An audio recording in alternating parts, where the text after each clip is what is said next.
Thank you. Good morning. All doing good? It's crazy being here right now. Just to let you know, I've never been out of the country before, and so this is really exciting, and it's so awesome to see all of you. But my name is Noah. I am from the States. I've been living in Jacksonville for about 7, 8 years now. But originally, I grew up in Georgia, which is a few hundred miles from Jacksonville.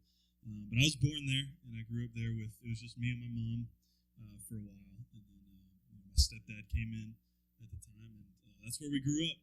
And I guess my relationship with Jesus started or I guess not really my relationship, but my story with Jesus kind of started at a very young age.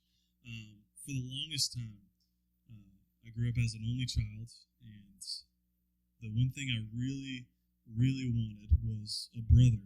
I wanted another dude living with me, somebody that I could hang out with, that I could talk with, and just be friends with. I wanted somebody close to me, and I really wanted a little brother. So I remember one night, I'm sitting in my house, and my mom and my dad come in, and they tell me they want to talk to me about something. And my mom and my dad let me know that she's pregnant, and that I'm going to have a baby brother. And or we didn't find that out yet, but later on we found out that I was going to have a baby brother. And I was very excited. I did not want a sister at all. Didn't want one of those.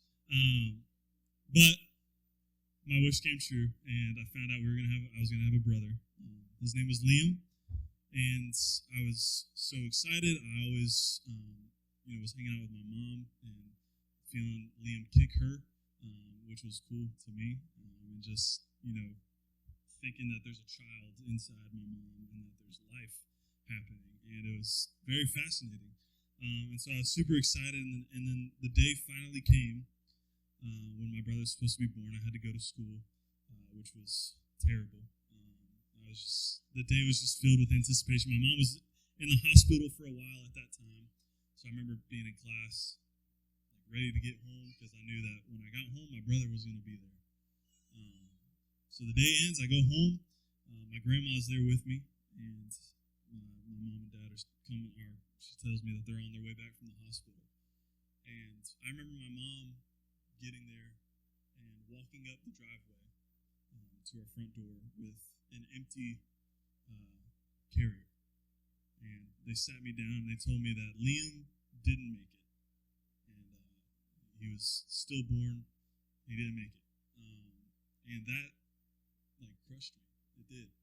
And I remember a couple weeks later going to the funeral, and the guy doing Liam's funeral was a pastor at a local church. He was the children's pastor there, and his name was Ray. And I remember Ray being a cool dude, but at the time, I remember that church was not what I wanted to do, especially after my brother passed away. My family, especially my grandparents, they were very Christian. They were very Christian people, and they loved God, and we were kind of surrounded by that, but not really. I remember, my grandparents and my family always telling me that God was good, even at the funeral. And in my head, I remember thinking, if God is so good, then why would He kill a child? That was my thinking. And because my brother didn't make it, I was thinking, I hate God.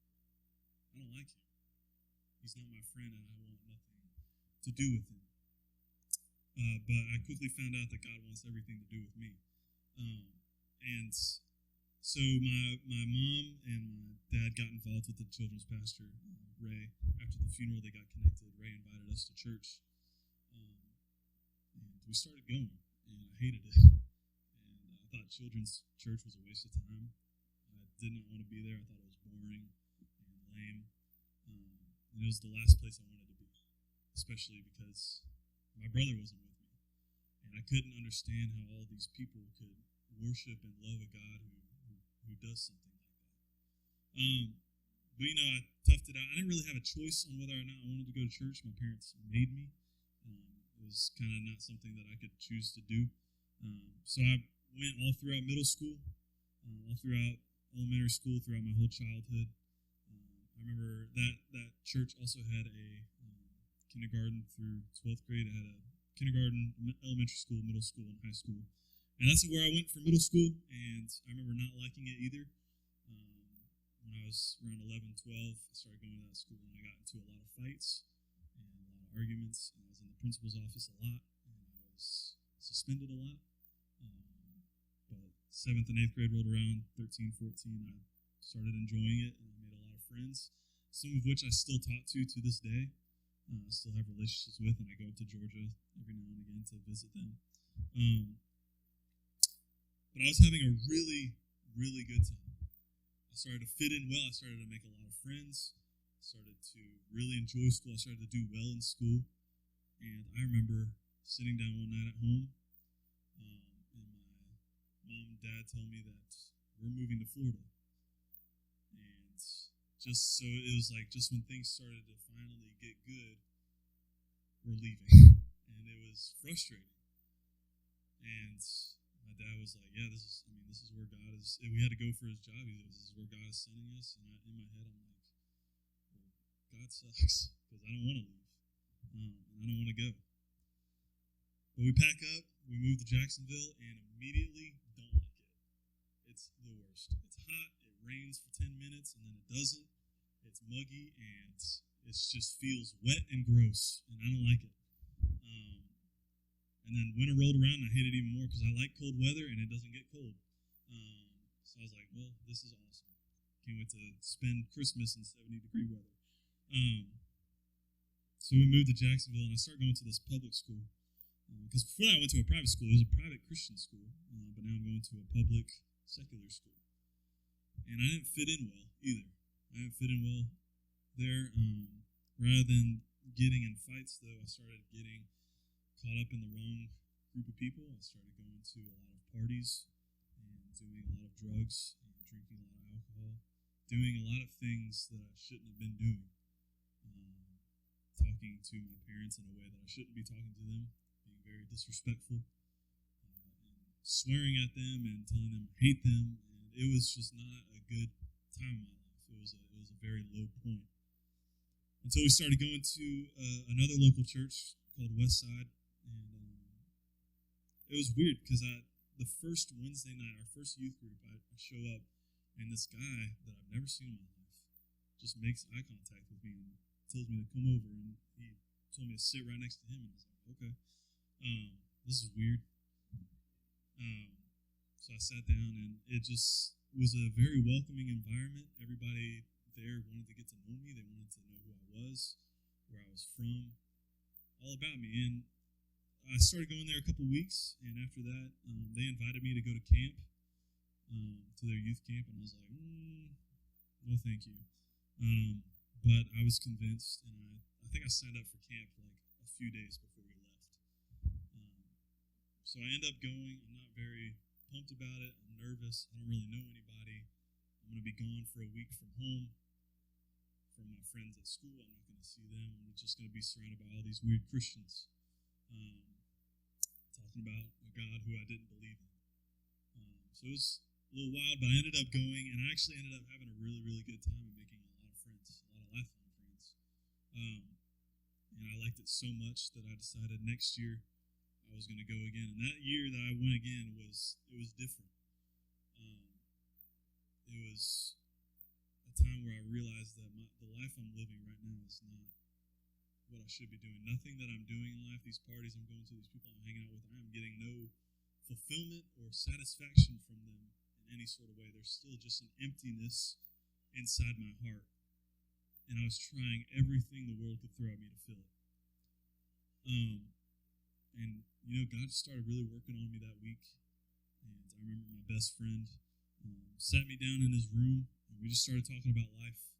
And then eventually we just started talking about Jesus. And we started talking about my relationship with Jesus and how it didn't exist. And this is at the end of the week, so God was really doing some stuff with me, opening my heart, softening it. And, that week I gave my life to Jesus. And I came back, and things were just different. It was so different. The people that I used to hang out with, I didn't want really anything to do with them because they weren't doing the right things. I just wanted to be at church all the time. And that's what I started doing. Like, I was finding every excuse to just be there. And I got involved in a lot of things at church. I started playing in our youth band and just started serving where I could. I ended up loving the youth group and hanging out with all my friends there. And then a year later, I remember sitting in a Sunday night service, and our pastor was telling us about it was like his 50th anniversary preaching, his 50th year being in ministry. And I remember sitting there. I was already serving in youth ministry, but I remember sitting there and praying to God, because I accepted Jesus, but I didn't really know what He wanted me to do with my life. I didn't know what His purpose was for me. And that night, I felt God calling me to ministry and to go into youth ministry, because I was serving in youth ministry for a while, and I loved it. And I love doing what we do. I love going to camp. I love hanging out with students and getting involved in their life. And God was like, "This is what I want you to do." And I said, "Okay." And so from there, it was just full steam ahead. This is what God wants me to do. I'm going into ministry. And then I met Jason, who's sitting right there. And fun fact about me and Jason, I did not like him at all when I first met him. I thought he was a loser and a jerk. And still kind of is, but we love him. But I met Jason, and Jason was the youth pastor at the time, which I didn't like either. He was the new youth pastor. But I started to get to know him, and he seemed like an okay guy. And told him about my life. We started talking about Jesus in ministry, and he said, after a while of hanging out with each other, he goes, "You should go to Trinity." I was like, "No thanks." But he takes me to the college there, and we look around, and I'm like, "This is a really small college. This is weird, and this is still in Jacksonville. I kind of still don't want to be here." I was thinking, for myself, I was going to go somewhere out of state, somewhere at a big university, and do life there, and do ministry there.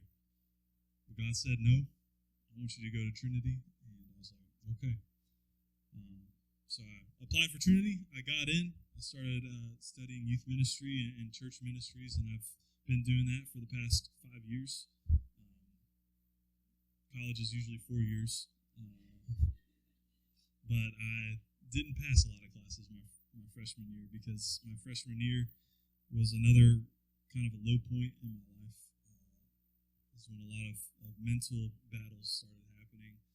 I'm facing a lot of depression and anxiety and insecurity within my own life, and a negative image of myself. And it got so bad to a point where I was considering taking my own life. But God was like, "I don't want you to do that either." And so He just started surrounding me with people who encouraged me and uplifted me and spoke hope into my life. And it's been wild. And ever since then, I've been continuously faithful to God and doing what I think He wants me to do with my life. Still at Trinity. I got one more semester left, and then I'm done for good, which is, yeah.